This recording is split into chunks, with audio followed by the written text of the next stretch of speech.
Hello, everyone. I'm Captain Dave with the Atlantic Cup, and this is my buddy Franklin here. Together, Franklin and I have sailed an awful lot around the world.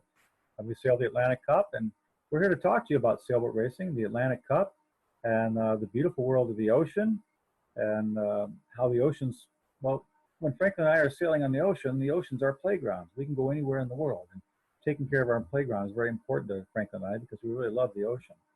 So I'm going to share some slides here with you. It's going to take me just a couple of clicks here to come into place here.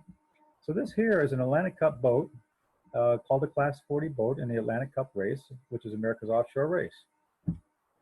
To give you a little bit of history on sailboat racing, sailboat racing really kind of began in the long ago, 400 or 500 years ago, when the people of Europe would enter into their winter season and their fresh grains and their fresh food would start to dwindle. They would load up their tall ships and sail them from Europe all the way down to Australia. And in Australia, as you know, the seasons are opposite. So it's wintertime in Europe, it's summer in Australia. So they would sell their wares that they took to Australia, and then they would load up with fresh grain and fresh foods and sail back around the world and come back up through the Atlantic to Europe. And of course, the first boats that got back to Europe with fresh food got the best price for their products. So the fastest boats with the best sailors always won the best prices. And so that's sort of how sailboat racing developed. Now, nowadays, sailboat racing is just basically a recreational sport. But with the Atlantic Cup race, it's the biggest race or the longest offshore race on the western shore of North America. Now, it's run in 3 stages, and it begins in Charleston, South Carolina, down here, and it runs up the coast to New York Harbor and Brooklyn. That's the first leg, which is 600 and some miles. From Brooklyn, New York Harbor, it runs on up to Portland, Maine. That's the second leg. And then in Portland, Maine, we have a series of inshore races where we just race around buoys in the harbor, and we might do 2 or 3 races each of a couple of days. The culmination of all the points of how people finish in all different races determines the winner of the Atlantic Cup, which is the overall winner of the race. It's 1,000 miles long, and it's the longest offshore race in the Western Atlantic. It's really a lot of fun. Now, here's gives you the breakdown. So 648 nautical miles from Charleston to Brooklyn. That generally takes the sailors about 2.5 to 3 days to cover that territory. And then going on up to Portland's 360 miles further, which is another day and a half worth of racing. And then the 5 inshore races happens over a couple of days. So these particular boats that these sailors race, and I'm one of them, they're called a Class 40 racing boat. It's a Class 40 rule, and it's called a box rule, meaning that the parameters of the boat all fit within a box that's particularly this size. So the height of the boat is 60 feet, the length is 40 feet long, it goes 10 feet into the water, it's almost 14 and a half feet wide, and weighs just short of 10,000 pounds. Also on board, what's kind of important to all of us, is we're very conscious about taking good care of the environment and being good stewards of the ocean and keeping the oceans clean. So we try to produce as much electricity as we can through alternative means. So we often use solar power or hydraulic power or hydroelectric power to generate electricity for us that we use for our navigation and our communication equipment. Now these boats are pretty fast. They can sail upwards of 20, 25 knots. Now a knot is a little more than a mile per hour. So 20 to 25 knots is about 24 to 28 miles an hour. So very fast boats when they're racing heavy in the wind. Now, to get one of these boats, I had to have my boat built in New Zealand. So I'll give you a tour of the boat yard and how we built the boat. Now, here, this picture, in the background here, you see the deck. And the deck is being loaded onto the front of the boat, which is the hull here. This is all the hull shape. And these yellow curved things are like the ribs. They're like your ribs in your chest. They protect all the important parts on the inside of the boat, which on the inside of the boat would be myself and Franklin, my navigation equipment, whatever other stuff I have with me. Just like your ribs protect the important organs in your body, your heart, your lungs, your kidney. So when we attach the deck to the hull, we complete the boat for the most part, and then it starts to sit and has to go through a lot of finishing details and all. They have to put the hatches on and put the gear on, all the parts, and then paint it. And one of the things we did here was to try to figure out how we were going to make the tillers work. So the tillers are what steer the boat in the back of the boat. And here, Paul Hakes and Lapo Ancelotti are working out the details of the fine details of the engineering of how the steering system is going to work. Once it all got done, it got painted and all the parts and stuff put in. I flew back to New Zealand and I was there for the launch day. So when launch day comes around in New Zealand, we do things a little differently there in New Zealand. The mast, that's a long pole that sticks out of the center of the boat that has the sails on it and drives the boat forward. We put this on cradles, and we walked it about a quarter of a mile down the road to the marina. And we came back and we got the boat. And we pushed the boat out of the boat shed, and then we pushed it down the driveway. And then we brought in this big crane. It's called a marine lift, and it lifts the boat up in those slings and hangs it in the slings. And then we installed the keel, which is right here in the center, and then the two rudders up here. So that keel has a big, heavy counterweight on the bottom of it, which is what keeps it, helps keep the boat upright. From there, we drive the boat down the road. So all these cars had to wait for us to go on by with the boat, just driving right down the road. It's kind of an unusual sight, into the marina. And then the slings just lower the boat slowly down into the water. Once it's in the water, we have to do a lot of refitting and refining. We make sure the sails are right. We make sure all the equipment's working right. We have to put all the rigging, which are the ropes and the lines and stuff on it to make the boat work. We have to test the electronics. We did a lot of sail testing there in Wellington, New Zealand before we brought it back to the United States to race in the Atlantic Cup. Now here's a great picture of sailing along in quite a bit of breeze. I wish you were all with me because that was a lot of fun that day. You would have really enjoyed being on there. Probably would have been quite a few giggles and maybe a few screams. But here I'm going to take you on a sail on the boat. So this video here shows how the boat sails and how fast it is. Now, I want you to think about if you're in the Atlantic Cup race and the boat's sailing along like this, you see the water spraying off it. There might be 4 or 5 boats to your right and 3 or 4 boats to your left as you're sailing, all of you going about the same speed and trying to maintain the same speed for the duration of the race, which, like I said, could be 2 or 3 days. So the boat's going really fast here. It's probably going about 20 miles an hour, maybe 24 miles an hour. So it's pretty exciting sailing. Now, life on board these boats while we're racing is pretty intense. There's a lot going on, and there's a lot of things going on to keep the boat going too. So you'll see that you know, we burn a lot of calories on our food. Now, most of our food is freeze-dried food. You might know it as astronaut food. And some of you always ask me what I'll eat, and we take these pouches and we fill them up with hot water, and then we let the water steep, and it rehydrates the food, and then we eat it, and it often tastes pretty good. Sleeping, usually one sailor is sailing the boat and the other one is either navigating or getting rest. Now, sometimes both sailors are sailing the boat, but generally speaking, you'll get 3 or 4 hours of sleep at a time at the most. We drink a lot of water. The race goes over 3 or 4 days, a lot of times, sometimes up to 5 days. There's a lot of activity, physical activity, when we have to hoist the sails or douse the sails or change the sails to the weather condition. Sometimes it's very rough. It takes a lot of work. So there's a lot of energy used. Our heart rate jumps from rest to high activity about 80 times over the course of the race. The other thing that's really important to us here, and I'll move myself so you can see this better. We're very passionate about taking care of the ocean and not letting plastics get in the ocean. So we don't use disposable water bottles on board. We find that we use reusable water bottles and we just refill them up and drink from those. But in not using those disposable plastic water bottles, we save about 1,200 bottles for the race. So that's a lot of water bottles, a lot of plastic we keep from ever having a risk of them going into the ocean, blowing off the deck or being lost overboard or something like that. Now, when I talk about sustainability and stewardship of the ocean, sustainability is when you kind of find the right balance in things. So you want to make sure that you're eating right, and that the plants you eat can grow back, or the animals you might harvest or the fish you might catch can grow back.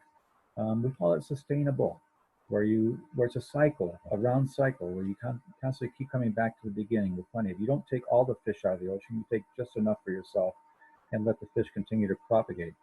And that's very, very important for us at the Atlantic Cup and at Love&Dower Racing, because we know how important it is to keep the oceans clean and to keep the environment clean. So some of the things we do with the Atlantic Cup race here, you know, we offset our carbon offset, which is the carbon emissions that we have from our cars and all, by planting trees. We also keep track of all the waste we generate. We keep it down to about 14% of our waste goes into a landfill. We also do a lot of education. Now, if it were a normal year, I'd be in your classroom talking to you in person, and we'd be talking with Franklin, and I have my big inflatable globe, and I could show you where I've sailed around the world. But now we have to do it over the internet and remote learning because of the COVID-19. But we do an awful lot of education to kind of share the whole thing with you. And since the race's inception in 2011, the Atlantic Cup has been the most sustainable sailing race in the U.S. We're really good about that, and it's really important to us. And one of the reasons that it's really important to us is this right here. Over the course of a year, over 1 million seabirds and 100,000 marine mammals die from plastic in our oceans. Now you ask, how does that happen? Well, the birds and the mammals ingest the plastic. So you can imagine a seagull flying along and seeing a small little piece of plastic in the water, would think it might be a fish and would dive down and eat it. Well, as it builds up enough plastic in its stomach, it can't digest that plastic and it blocks it from getting other food, and it eventually starves to death. Another perfect example of this are the sea turtles. And the big sea turtles out in the ocean, they feed off of jellyfish. And jellyfish look just like a plastic bag or a plastic balloon in the water. And so when they ingest a plastic bag, when they go after and eat that plastic bag thinking it's a jellyfish, it fills up their stomach and it starves the animals to death. So it's really important we try to keep the plastic from going into the ocean. Now, the life of plastic, and this in particular is the life of a plastic water bottle, but the life in plastic itself is important. But I'll use this plastic water bottle as an example. So the plastic begins by coming out of the ground as oil, and then it goes through a chemical process and becomes plastic, and ultimately comes to a bottling plant where it gets turned into a plastic water bottle and filled with water, and then it gets taken to your supermarket, and in your supermarket somebody buys it and they drink it. A consumer buys it and drinks it. And this is the most important part in the life cycle of the plastic bottle. So when that plastic water bottle is empty, what do you do with it? This is where it's really, really important that we encourage you to recycle these water bottles if you have to use them. And we'd like you not to have to use them to begin with, just to carry a reusable bottle with you all the time. But the disposable bottle, if you recycle it, gets recycled, maybe it gets made into a fleece vest or something for you to keep you warm. But if you don't, it goes into the trash, goes into a garbage truck, and ends up at the dump, the trash dump, where it will live for 700 years before it decomposes into organic material back into the earth. So to give you an idea of how this decomposition goes and what it works on and stuff, over here on the left, you'll see the various different things. Now, a milk carton or cardboard, those are made from byproducts of trees. They grind the trees up into pulp and make the paper. And so when they get wet, they decompose back into the ground like composting, and they can turn back into organic material. The plywood does the same thing. Milk cartons and cardboard take 2 months. Plywood takes 3 years. But how many of you seen somebody discard a cigarette butt, out a window or just off the street? Those cigarette butts are made out of plastic. They take 18 years to decompose. So most of you guys are maybe 10 or 12 years old, right? So you'll be 30 years old when that cigarette butt decomposes finally. But if you go on down the list here, you'll see plastic bags are 20 years, aluminum cans are 200 years, and that 200 years is important because the thing about aluminum cans is we can melt them down and make them into new aluminum cans or new aluminum products. But as you go all the way down to the bottom here, you'll see again where the water bottles are 700 years. So it takes 700 years for a water bottle, if it's put into the dump, into the waste dump, for it to decompose and come back to organic material. Now, a few years ago, one of my young students asked me, said, Captain Dave, if it takes 700 years for these water bottles to decompose, then all the plastic we've ever made on this earth is still here, isn't it? That's a good statement. It's a good thing to think about. So all the plastic that's here is still here. So if we can repurpose it, if we can recycle it and reuse it, all the better. We don't have to continue to pull oil out of the ground and make it into new plastic and then put the old plastic into the waste dump. We can recycle the plastic over and over again. This is all part of what we call your carbon footprint. And the carbon footprint is like the total amount of carbon dioxide that you put out into the atmosphere by your day-to-day life, whether you're riding in a car or working or whatever you might be doing. So where does that come from? Well, here's where some of your carbon footprint comes from. A lot of times electricity, like the light bulbs in your house, the computer you run, the TV, it all takes electricity. And that electricity is generated by carbon burning fossil fuels. So we burn oil, we burn natural gas, we burn coal to generate electricity, and that creates carbon dioxide, which goes into the atmosphere. Also, it comes from your car when you burn the gasoline, and sometimes it comes from your food and your diet and the waste, and how that waste is dealt with.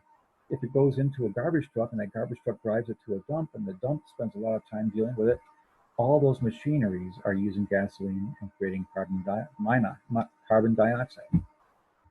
And that causes the greenhouse gases, which cause climate change and global warming. So I know you've heard a lot about climate change and you've heard about the warming that's going on. I've been out in the ocean, I've sailed in the ocean, a lot of my sailing friends have too, and it truly is an important thing we have to consider. Now, what is greenhouse gas and how does it actually work? I'm sure many of you have driven into a parking lot in your mom and dad's car and just felt the heat inside the car when it stopped. And so you rolled down the windows to let the heat out. Well, the Earth doesn't really have windows, but it has an atmosphere around it. And so when the sun, radiant sun comes in through that atmosphere, it starts to slowly heat up the atmosphere. And it can't really get rid of that heat. And so we're very slowly warming the planet up. And as we warm up the planet, we change the habitat for the wildlife, we change the temperature of the oceans, the fish are having to go to different places. There are all sorts of bad effects for the Earth that take it out of balance. So we want to work very hard to think about keeping our oceans clean, about climate change, about cleanliness of the air and the fresh water in our lives, and taking care of our playgrounds, because the Earth really is our playground. Now, here are some of the sailors that I've had the pleasure of sailing with in the Atlantic Cup. All these people are great sailors. They're some of the best sailors in the world. In the first year of the Atlantic Cup in 2011, Rob McMillan, a good friend, and Ryan Finn won the race.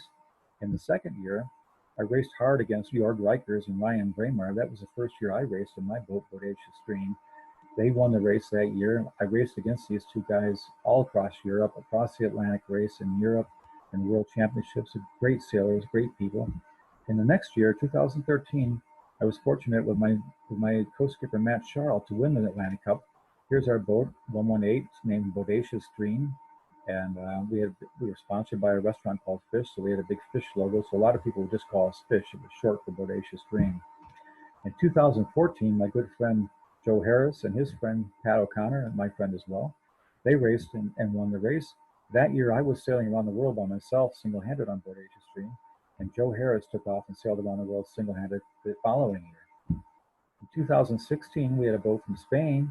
Gonzalo Botín and Pablo Santarud won the race. Now, Gonzalo's brother designed the boat, so just like an architect designs a house, we have naval architects that design the boat. So Gonzalo's brother took the time to take in all those factors we talked about earlier in that slide about the height and the weight and the size of the boat to design his version of what would be the fastest boat. And they were a very fast boat. They did very well and won that race. And in 2018, Catherine from France and Pietro from Italy raced on board Arendelle and won the race. Great sailors, great fun to race against these people. Just very, very talented sailors, some of the best in the world.